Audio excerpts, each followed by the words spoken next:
This is the MacBook Air 2017, but it's 2023. So, is it still any good?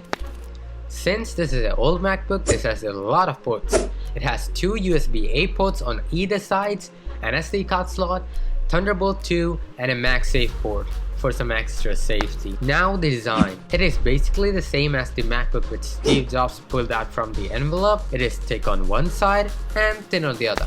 Opening up the lid, we are granted with the Apple's magical keyboard and trackpad.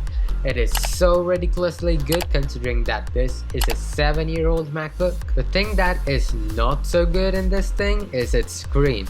The viewing angles are bad, and I mean so bad. If you're buying this for coloring, you made a bad choice. And this thing doesn't support the latest software. We are stuck at Monterey. Enough of the exterior. Let's talk about the interior. This has an i5 with 8 gigs of RAM and 128 gigs of storage.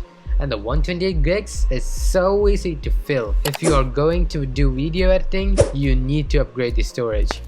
Now about performance. I just coding, graphic designing, and video editing on this.